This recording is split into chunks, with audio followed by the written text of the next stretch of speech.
नमस्ते दोस्तों। सुबह सुबह का समय है और सब ने नाश्ता कर लिया है और मैं अपने कुछ सेल्फ़ केयर अब कर रही हूँ। ये भी बहुत ज़रूरी होता है अपनी सेल्फ़ केयर करना, अपने बालों को झाड़ना, अपने लिए 10 मिनट का ही टाइम देना।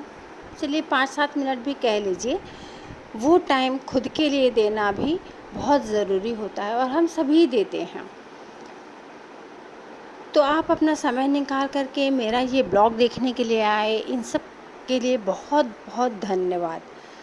तो फ्रेंड्स, अपनी सेल्फ़ केयर करने के बाद फिर किचन में जाना है और हर रोज़ की तरह से खाना बनाना है।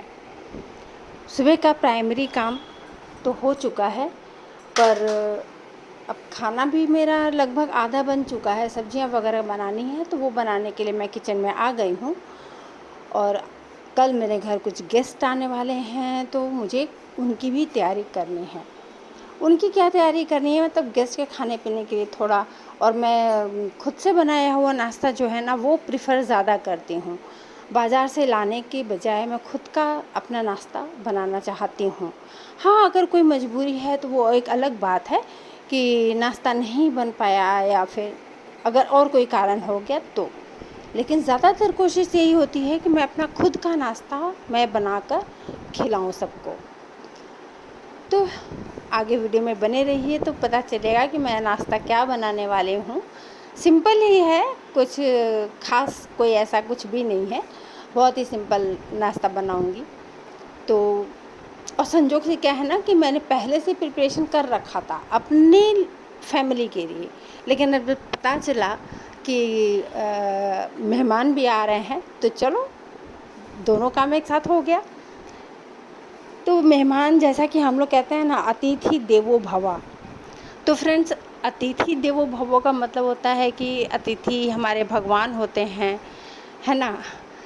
पर मुझे ऐसा लगता है कि देखिए आजकल सभी लोग ना फ़ोन करके आते हैं, बता करके आते हैं कि भाई आप घर पर हो या नहीं।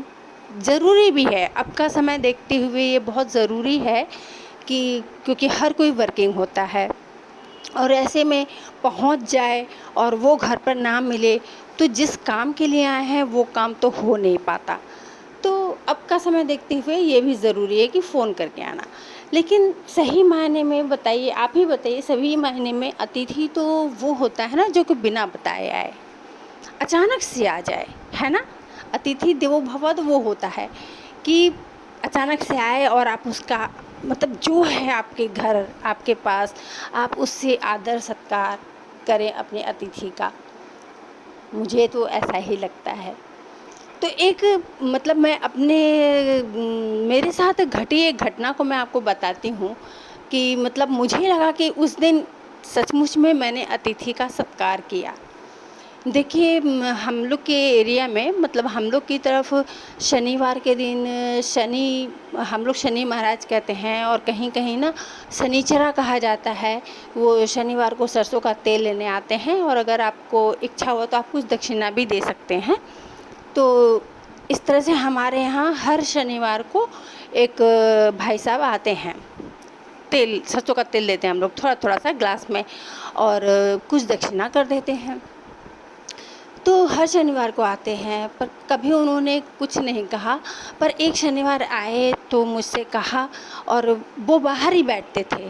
जैसे कि हम लोग के एक फ्लोर में 4 घर हैं, तो बस बेल बजा दिया और बाहर बैठ गए और सब लोग अपने अपने घर से तेल ले जा कर के उनको मतलब उनके बर्तन में ढाल देते थे हम लोग।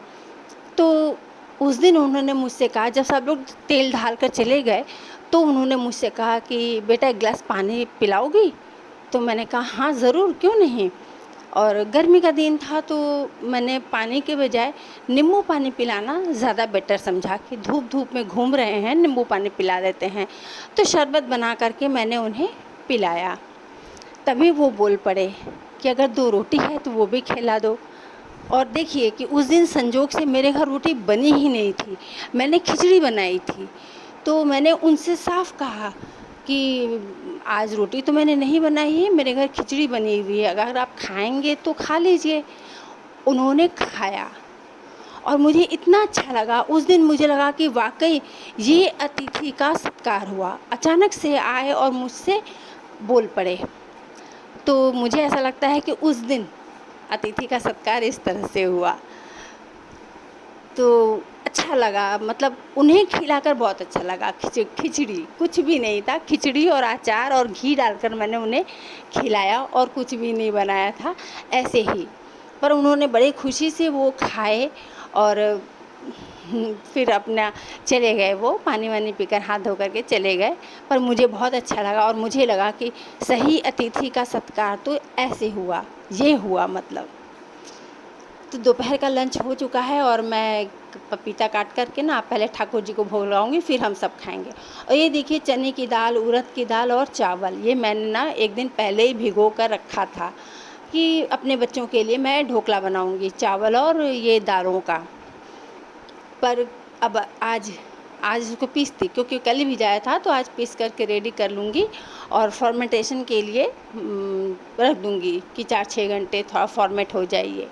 तो पीस करके और इसमें 1 कटोरी मैंने दही मिला दिया और अब इसे आज मैं रख दूँगी पूरा। या तो मैं अगर रात में समय मिलेगा तो मैं बना लूँगी, वरना फिर कल सुबह करूँगी। तो शाम को बाज़ार जाने का भी प्रोग्राम बन गया था। मुझे भी कुछ सामान लेना था और मेरी बेटी को भी जीन्स देखना था। तो उसके लिए हम मेरे पास में ही, बिल्कुल घर के पास एक है, ऐसे स्पेंसर मॉल टाइप का है, तो वहीं चले गए। और मैं तो बिल्कुल कॉटन की कुर्ती डाल कर गई थी, बिल्कुल सिंपल तरीके से गई। खैर मैं हमेशा ही सिंपल ही रहती हूँ, कोई ज़्यादा मेकअप या फिर ऐसा कुछ मैं नहीं करती हूँ। हाँ, शादी वगैरह जाना है तब तो एक अलग बात होता है। तो आ गई मॉल में और अपने पसंद का सब सामान देखने लगी। और देखते देखते देखिए, ये वाला जो कॉर्नर है ना, ये मेरा फेवरेट कॉर्नर है। मतलब एक पर एक फ्री है, बाय वन गेट वन है। तो मुझे ये देखना करना मुझे बड़ा पसंद आता है, ये सब चीज़ें, और मेरी फेवरेट हैं। जब भी जाती हूँ ना तो मतलब ज़रूर ये सब मैं देखती हूँ, और किसमें क्या है, कितनी प्राइस है और किसमें क्या है, मतलब मैं ये सारा कुछ मैं देख कर आती हूँ। और तो हो गई मेरी शॉपिंग। मुझे मेहंदी वगैरह लेना था और थोड़ा चने मटर ये सब लेना था, तो मैंने ले लिया और अब हम घर के लिए निकल रहे हैं।